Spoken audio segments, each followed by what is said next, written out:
सभी को नमस्कार।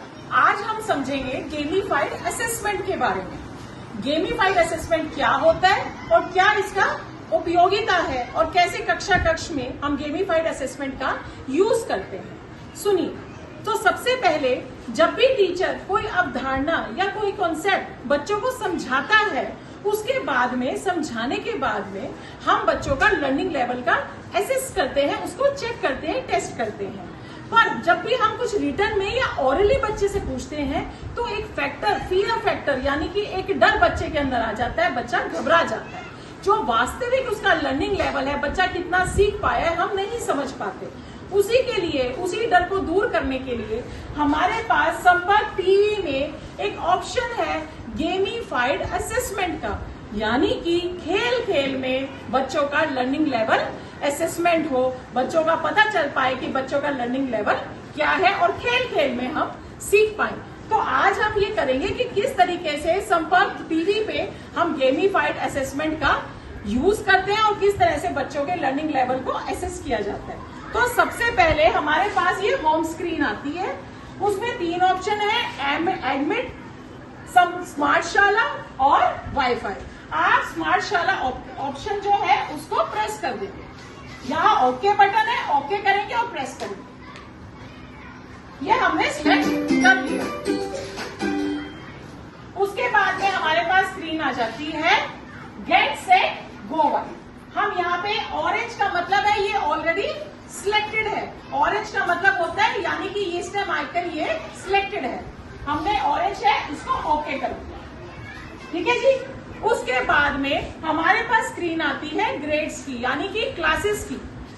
First class, second class, third, fourth, fifth और ये सेम और आस्क। अब हमने जिस भी क्लास के हमने चैप्टर्स का लर्निंग लेवल उसके बेसिस पे चेक करना है, हम उस ग्रेड को सिलेक्ट करेंगे। अब ये फर्स्ट है, अब मैं इसको दूसरी भी क्लास सिलेक्ट कर सकती हूँ। यहाँ राइट ऑप्शन है, उसको मैं राइट करूंगी और सिलेक्ट करूंगी। अब मैंने ये सेकंड क्लास है, मैंने ऑरेंज आ गया, इसका मतलब ये this is the selected one. अब मैं प्रेस करूंगी ओके और ये हो गया सिलेक्ट। ठीक है जी।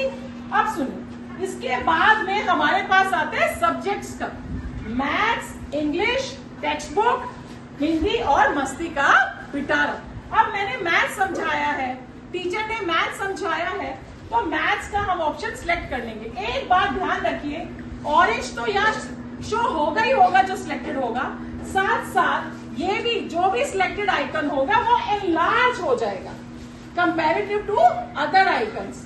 ये आइकन्स छोटे और ये क्या है, बड़ा हो गया, तो यानी कि ये सिलेक्ट हो चुका है।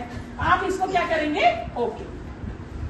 अब हमारे पास मैथ्स में क्या क्या रिसोर्सेज है, हमारे पास है, अब ये सारे के सारे सेकंड क्लास में हमारे क्या आ गए, चैप्टर्स के नेम आ गए। ठीक है जी, क्या आ गए, चैप्टर्स के नेम आ गए। ये फर्स्ट चैप्टर है खेलो संख्याओं से, सेकंड है क्या है हल्का, क्या है गोल, तीसरा चैप्टर है खिलो 10 से, फोर्थ चैप्टर है हल्का भारी। अब मैं इसको सिलेक्ट दूसरे चैप्टर्स भी कर सकती हूँ। मान लो ये हल्का भारी हमने सिलेक्ट कर लिया, ठीक है जी। अब हल्का भारी के बाद मैंने कर दिया प्रेस।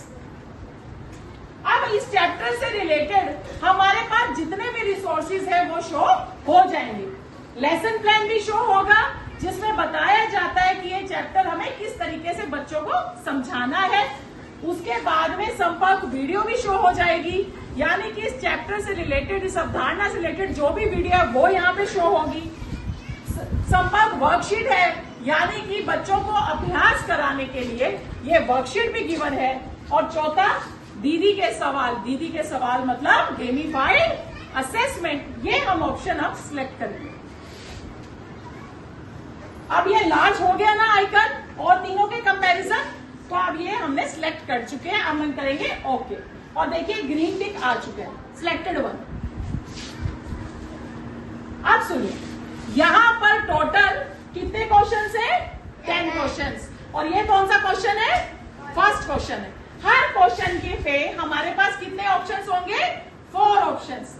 दीदी के सवाल में क्वेश्चंस जो है वो केबीसी के फॉर्मेट में हमें दिए गए हैं, यानी कि जैसे कौन बनेगा करोड़पति पे सवाल पूछे जाते थे और 4 ऑप्शंस होते थे, वैसे यहाँ पे भी एक सवाल पे 4 ऑप्शंस होंगे। बच्चा उनमें से एक सिलेक्ट करेगा और साथ साथ भी ऑप्शंस है कि आप आस्क संपर्क दीदी हेल्पलाइन भी ले सकते हैं, दूसरा चेंज द क्वेश्चन भी कर सकते हैं, क्वेश्चन भी चेंज हो जाएगा, और तीसरा यूज 50-50, यानी कि 4 में से 2 ऑप्शन दिखेंगे जिनमें से एक सही हो।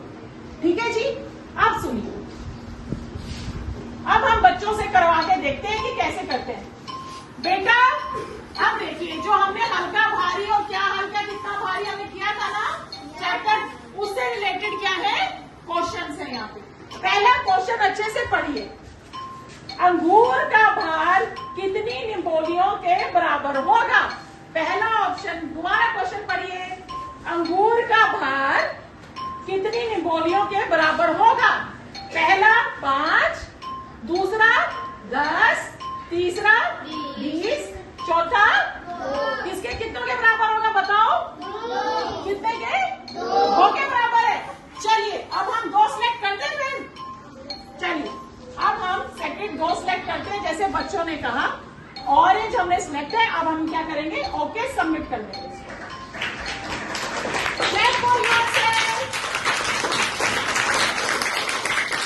चलिए अब हमारे पास नेक्स्ट ऑप्शन आ गया, चेंज द नेक्स्ट आ गया। अब हमने नेक्स्ट क्वेश्चन किया, सुनिए ध्यान से, क्वेश्चन को पढ़िए सभी। किस वस्तु को तुम फूंक से नहीं उड़ा सकते, फूंक मार के नहीं उड़ा सकते। कौन सी ऐसी वस्तु है जिसको फूंक मार के नहीं उड़ा सकते? चाबी, पत्ता और कागज। पंख को उड़ा सकते हो फूंक मार के? चाबी को? अच्छा, पत्ते को उड़ा सकते हैं ना, और कागज को भी। ऐसे हमें हर क्वेश्चन के 4 ऑप्शंस को डिस्कस करना है बच्चों के साथ। ठीक है जी, तो क्या ऑप्शन है बेटा यहाँ पे? चाबी। हमने चाबी सिलेक्ट कर लिया। ठीक है, अब सुनिए, अब ये नेक्स्ट क्वेश्चन है। मान लो मेरा दिल कर रहा है मैं कुछ और क्वेश्चन पूछते हैं बच्चों से, बच्चों का मन किया तो हम चेंज का क्वेश्चन भी कर सकते हैं। आप राइट साइड जाएंगे और चेंज द क्वेश्चन सिलेक्ट करेंगे। ओके, कौन सा फल सबसे अधिक हल्का है?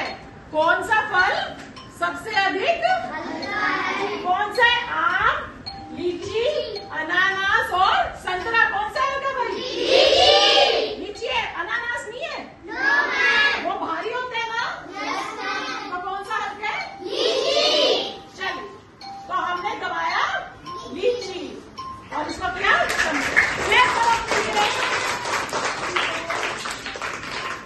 इसी तरीके से हम क्या कर सकते हैं, खेल खेल में बिना डर के बच्चों के लर्निंग लेवल को असेसमेंट हो सकता है और आगे की गतिविधियां यानी कि टीचिंग स्ट्रेटजी भी बना सकते हैं। धन्यवाद, थैंक यू।